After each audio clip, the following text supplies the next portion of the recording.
contre les opérateurs économiques qui n'appliquent pas les taux utilisés dans les opérations interbancaires et parallèles. Vous allez suivre dans ce journal le vice-premier ministre, ministre de l'économie Daniel Mukoko Samba au sortir de la réunion du comité de conjoncture économique ce vendredi avec la première ministre Judith Suminwa. Et puis à l'international, la nouvelle raffinerie d'or au Ghana a vu le jour, ceci dans un partenariat entre le gouvernement ghanéen et une société indienne. Madame, Messieurs, bonsoir et bienvenue dans cette grande édition du journal télévisé sur Géopolis Télévision. Ça vient de tomber, le président de la République, d'après certaines sources...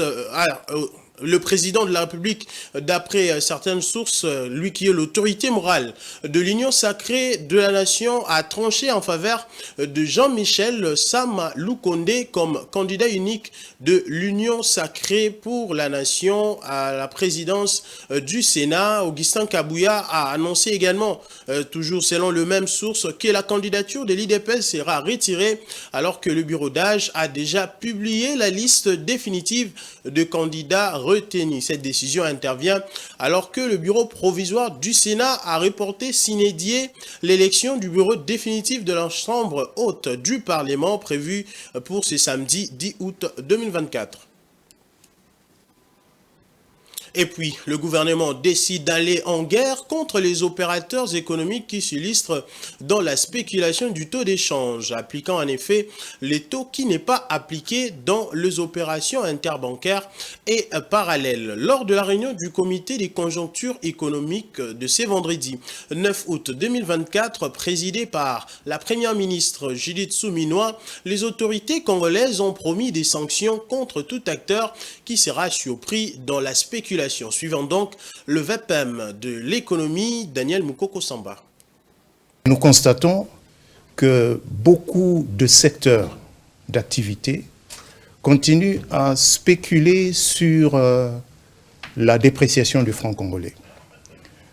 Dans la ville, vous entendez parler de temps à autre du taux à 3 000 francs, alors que les données qui sont à notre disposition montrent que tant sur le marché interbancaire que sur le marché parallèle, le taux est resté relativement stable ces dernières semaines. Plus particulièrement depuis le début du mois de juillet, à la suite des efforts considérables qui ont été faits par le gouvernement, et plus particulièrement au niveau du ministère des Finances. C'est pourquoi nous voulons interpeller ces différents secteurs d'activité, qu'il s'agisse des banques commerciales, qu'il s'agisse des maisons commerciales dans des secteurs comme les chaînes de froid, les chambres froides, ou encore les sociétés de télécommunications, qui ont leur propre taux et qui donc anticipent que le franc congolais va continuer à se déprécier et imposent des taux qui sont totalement différents de ceux que l'on trouve sur le marché interbancaire ou même sur le marché parallèle où le Congolais lambda, le citoyen congolais lambda va échanger dans la rue ou auprès de bureaux d'échange.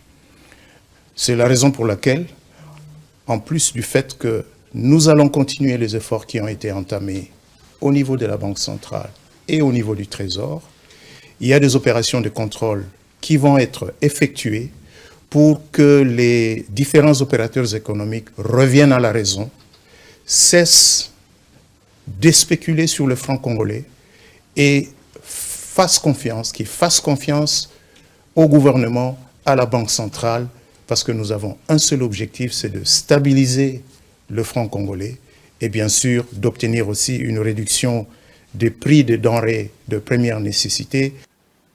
Une autre brève dans ces journaux, c'est vendredi 9 août 2024, le tribunal de Kinshasa-Gombe a rendu un verdict crucial dans l'affaire de l'attaque de la résidence de l'ex-chef de l'État Joseph Kabila. Parmi les personnes jugées, il y a eu deux acquittés, des condamnés à des peines clémentes et sévères comme Ngandu Wangandu dit Antibal, qui lui a écopé de la peine capitale.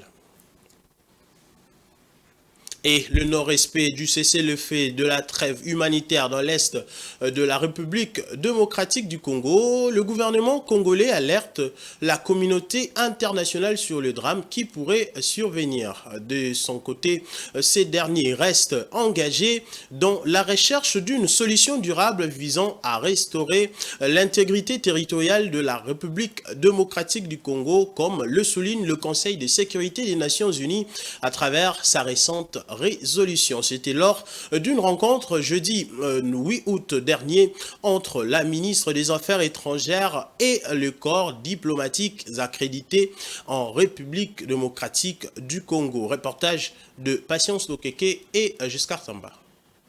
Les gouvernements congolais, par le biais de la ministre d'État aux Affaires étrangères, Thérèse Kaikwamba, a sonné la sonnette d'alarme devant le diplomate et le représentant des organisations internationales sur le brouillage du système aérien GPS, la violation de la trêve humanitaire et du cessez-le-feu par les RDF et ses supplétifs. Malgré le cessez-le-feu, sur le terrain, les RDF et leurs supplétifs se sont une fois encore illustrés par leur violation de la trêve humanitaire et du cessez-le-feu de Luanda, notamment par l'occupation de 3 localités dans le territoire de Rutshuru, à savoir Nyamilima, Ishasha et Nyakokoma. Aussi, le 29 juillet, le gouvernement de la République démocratique du Congo a dénoncé à travers un communiqué de presse des attaques de brouillage des systèmes GPS et d'usurpation d'identité qui affectent l'espace aérien de la province du Nord Kivu, autour en particulier des villes de Goma, Beni, Butembo, Kibumba et Kanyabayonga. Le gouvernement congolais a saisi l'Organisation de l'aviation civile internationale ainsi que la Commission africaine de l'aviation civile à ce sujet. Le gouvernement congolais a par ailleurs avisé la communauté internationale que les actes posés par le Rwanda, notamment le brouillage des signaux GPS et le non-respect du cessez-le-feu, mettent ainsi en danger les missions humanitaires essentielles menées pour soutenir les populations locales. Elle a par ailleurs souligné que le gouvernement de la République reste engagé dans la recherche d'une solution durable. En ce qui concerne les perspectives pour la paix durable avec l'engagement de tous les partenaires, le gouvernement de la République démocratique du Congo reste engagé dans la recherche d'une solution durable visant à restaurer l'intégrité territoriale de la République démocratique du Congo, comme le souligne le Conseil de sécurité des Nations Unies à travers sa récente résolution. Notons que malgré la violation de la trêve humanitaire par le RDF, le gouvernement congolais a néanmoins salué les bons offices des États-Unis concernant la trêve humanitaire décrétée depuis le 5 juillet dernier et qui a offert un répit tant espéré aux populations civiles meurtries par la violence du conflit et a contribué également à une atténuation sur le terrain.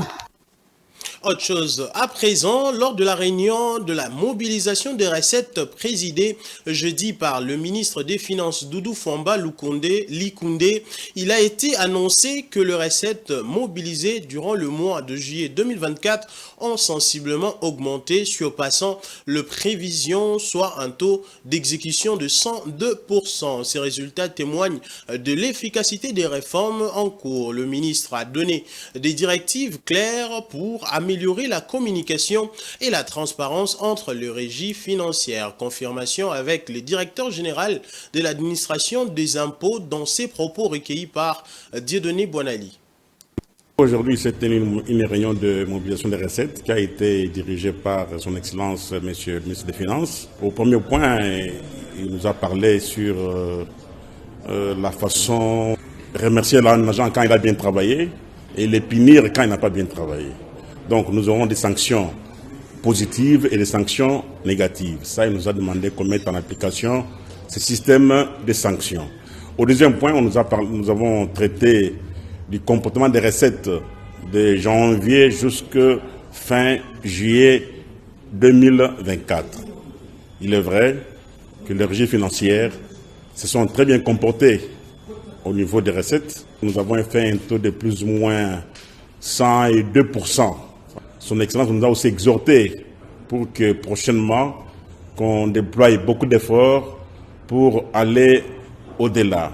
Et aussi, les régies financières ont pris la résolution de tout faire pour qu'au mois d'août, que les recettes soient vraiment revues vraiment à la hausse, donc au niveau des réalisations. Au troisième point, nous avons parlé des mesures qui doivent accompagner les prévisions budgétaires. Ça a été fait, le document a été déposé au niveau du cabinet. Enfin, nous avons traité du problème de réforme, précisément sur la réforme de la TVA. Nous avons parlé sur la facture formalisée ainsi que les dispositifs électroniques. Je pense que d'ici 1 ou 2 mois, cette réforme sera d'application et ça pourra nous permettre de bien gérer la TVA. Alors que les Congolais attendent toujours les débuts de l'identification et de l'octroi de la carte d'identité par l'Office national d'identification de la population, de révélations de presse font état d'un projet qui s'est révélé être un scandale financier dans lequel de sommes ont été englouties. C'est du moins ce que révèle une enquête de Bloomberg et d'actualité.cd. Des détails avec Patrick Ilunga.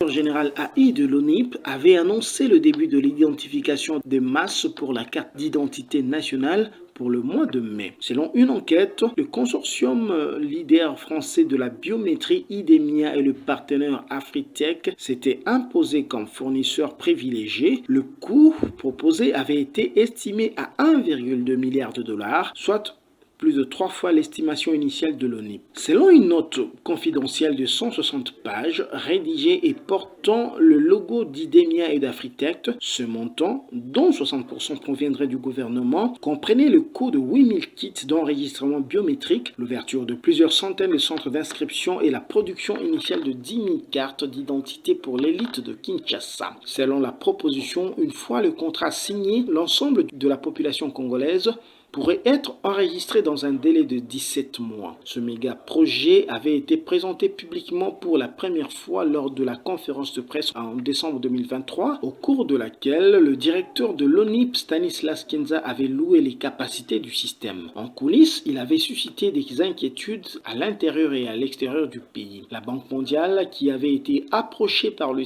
ministère des Finances pour couvrir une partie des coûts du système national d'identification, avait informé en octobre qu'elle ne contribuerait pas au projet en raison de l'absence d'un processus d'appel d'offres concurrentiel. À peu près au même moment, un mémorandum des fonctionnaires de l'ONUP alertait sur des éléments inquiétants de l'accord, notamment des coûts surévalués et le risque que ce contrat ne devienne une vaste escroquerie. Dans un rapport cinglant, les questions n'ont fait que se multiplier depuis lors, alors que l'accord semblait se désagréger. En décembre dernier, l'ONIP a produit ses premières cartes d'identité à destination de quelques personnalités de Kinshasa. Dans un rapport, la production devait s'étendre, selon l'agence, jusqu'à ce que l'inspection générale de finances ouvre une enquête sur le contrat. Dans un rapport cinglant publié en juin, l'IGF a déclaré que les consortiums ne disposaient pas d'un capital suffisant pour exécuter le projet et prévoyaient d'en retirer trop d'argent au fil du temps. L'IGF s'est également inquiété du fait que les coûts d'infrastructure proposés avaient été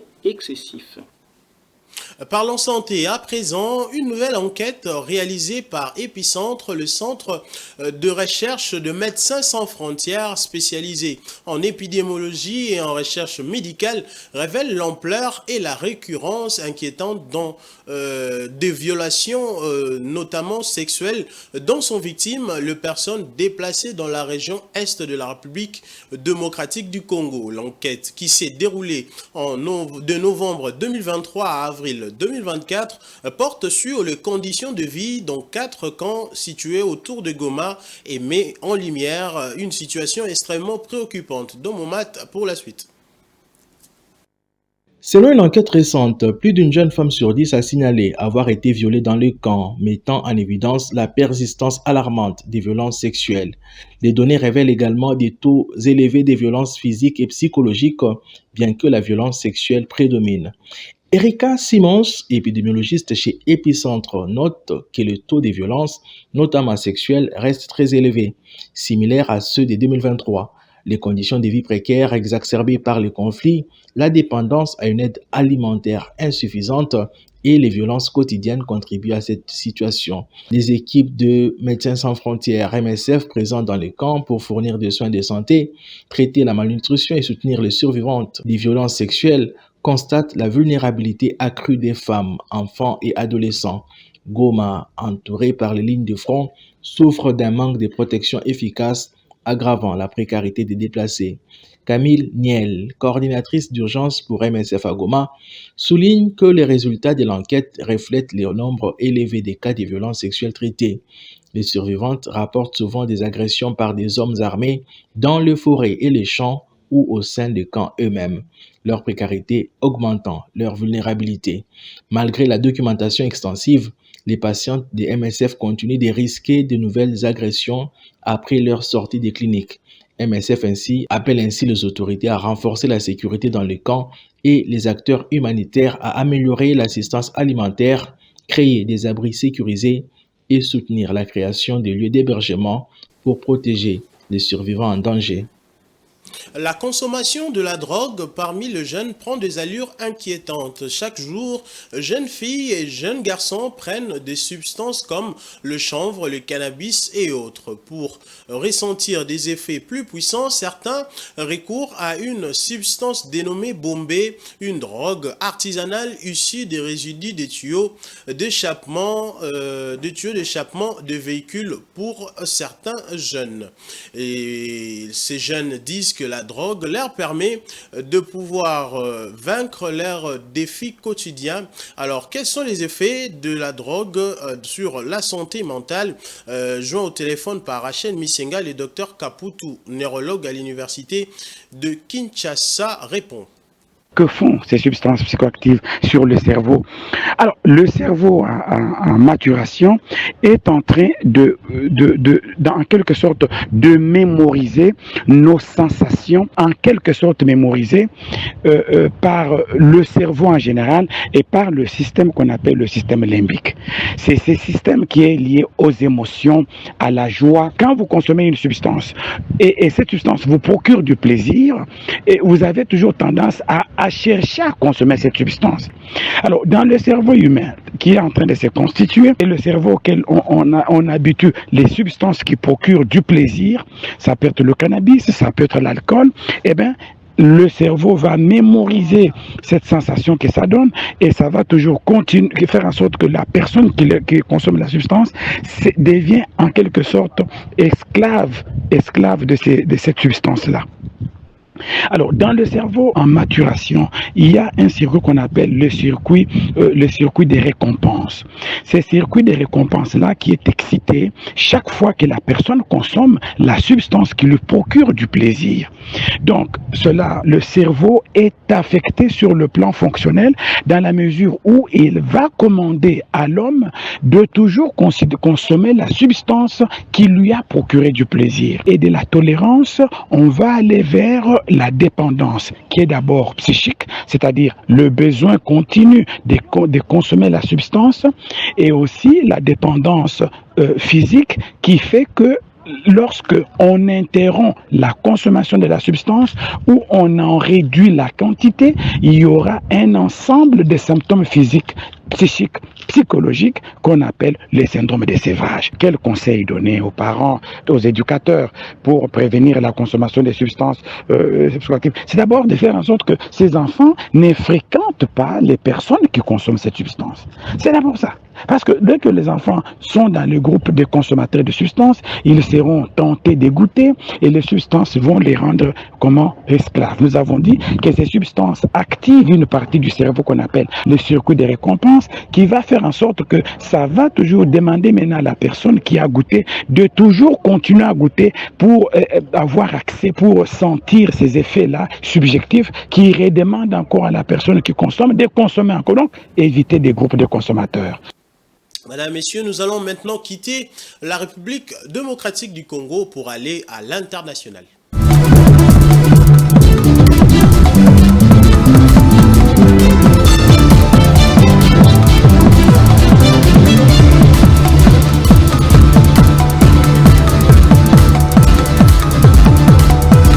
Je l'ai dit au sommaire, en projet depuis 2018, la nouvelle raffinerie est un partenariat entre le gouvernement ghanéen et une société indienne. Elle peut assurer le traitement de tout l'or exporté annuellement par les pays, contribuant à maximiser les recettes tirées de l'exploitation aurifère tout en créant des emplois. Damani Mujinga.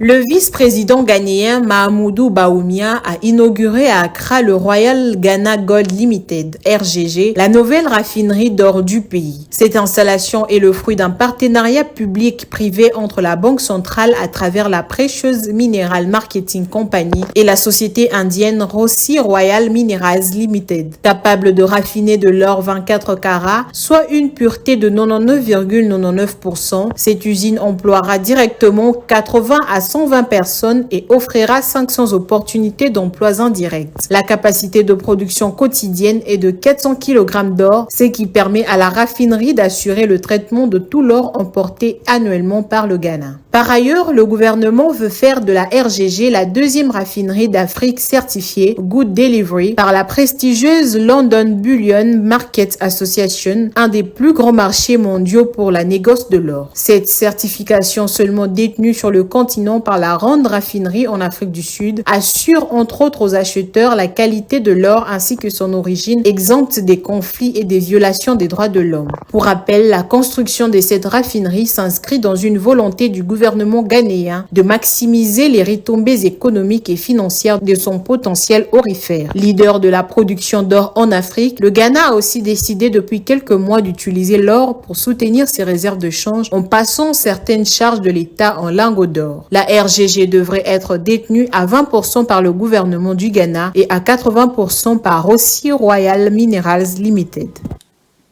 Et puis, la livre égyptienne est passée, et la livre égyptienne est en baisse, allais-je dire, par rapport aux devises étrangères, se rapprochant de 50 pour $1 américain après une récente augmentation du tarif du métro et des prix de carburant. La monnaie a atteint 49,16 pour $1 américain, a indiqué la Banque centrale d'Égypte sur son site web. Encore une fois, Damani Mujinga.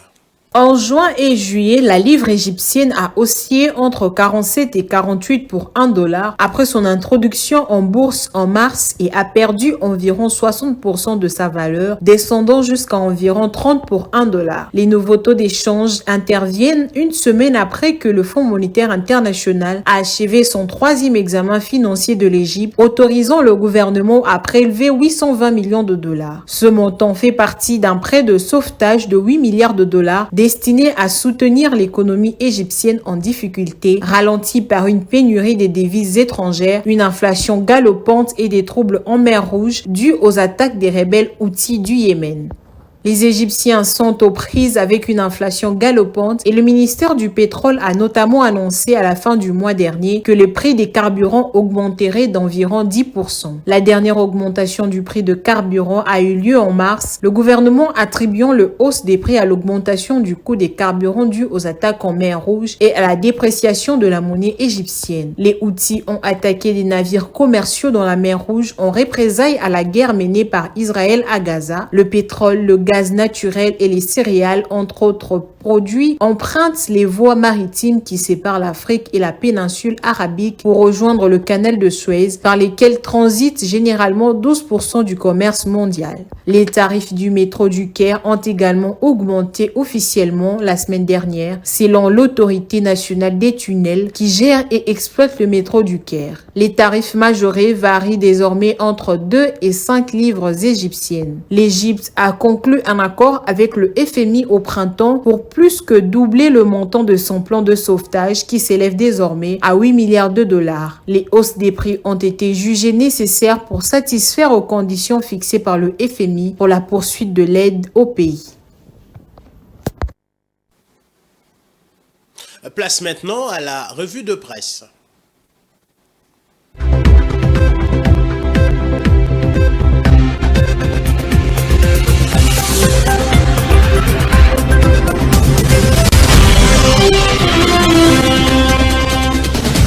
Bienvenue à cette revue de presse. La condamnation de Corneille Nangaa fait la une des quotidiens quinois. La référence plus titre, alors qu'il circule en homme libre à Rutshuru, Corneille Nangaa condamné à la peine de mort. Pour le journal, cela n'a pas surpris le Congolais lambda qui avait déjà prophétisé le sort réservé à Corneille Nangaa, le chef rebelle et leader de l'AFC. À l'issue du jugement par la cour militaire de Kinshasa-Gombe, Nangaa ainsi que ses 25 co-accusés a été condamné à la peine de mort pour crime de guerre, participation à un mouvement insurrectionnel et trahison. 5 prévenus étaient physiquement présents dans les box des accusés, tandis que le 21 autres ont été condamnés par contumace étant absents. Pour le ministre de la Justice et garde-sceau Constant Moutamba, cette condamnation est un moment historique pour la RDC. Le potentiel rapporte que le ministre a promis de mettre en œuvre le mécanisme nécessaire pour arrêter Nangaa et ses complices au niveau international, car cela est possible selon la justice internationale. Pour Corneille Nangaa et les autres qui sont en fuite, nous allons lancer des mandats d'arrêt internationaux pour les appréhender et les extrader en RDC afin qu'ils purgent leur peine, a-t-il déclaré. Le Phare ajoute que cette condamnation marque la première phase d'un processus plus large. Les instructions pré-juridictionnelles se poursuivent au niveau de l'auditorat général des FRDC. D'autres personnalités congolaises, militaires et citoyens complices du régime sanguinaire de Kigali, l'AFC et le M23 devront également répondre de leurs actes devant la justice militaire. Il ne serait donc pas surprenant de voir de grandes personnalités déférées prochainement devant la cour militaire de Kinshasa-Gombe. Géopolis met de son côté en garde contre une guerre de manipulation orchestrée par les ennemis du pays pour fragiliser les régimes. Des attaques incessantes ciblent particulièrement l'autorité des régulations de la poste et des télécommunications du Congo, ARPTC, avec des allégations alarmantes de malversations financières. Les documents non vérifiés et les chiffres incohérents diffusés à grande vitesse créent une atmosphère de révolte et de désinformation. Cette manipulation, écrit le tri-hebdomadaire, vise à briser la confiance dans les structures stratégiques et à provoquer des mouvements sociaux exacerbant la crise et mettant en danger la stabilité du pays. Les syndicalistes notent des incohérences flagrantes dans les documents dénonciateurs, soulignant la nécessité d'une enquête sérieuse pour clarifier les motivations derrière ces attaques et préserver la crédibilité des entreprises publiques. Fin de cette revue de presse. Merci à vous de l'avoir suivi et bon début de week-end chez vous.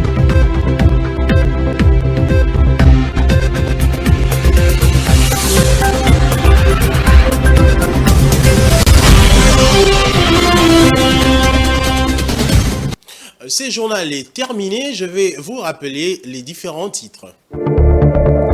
Le gouvernement de la République démocratique du Congo va aller en guerre contre les opérateurs économiques qui n'appliquent pas les taux utilisés dans les opérations interbancaires et parallèles. Vous avez suivi le vice-premier ministre, ministre de l'économie, Daniel Mukoko Samba, au sortir de la réunion du comité de conjoncture économique de ce vendredi, dirigé par la première ministre Judith Suminwa. Et puis à l'international, vous l'avez également suivi, la nouvelle raffinerie d'or au Ghana a vu le jour, ceci dans un partenariat entre le gouvernement ghanéen et une société indienne.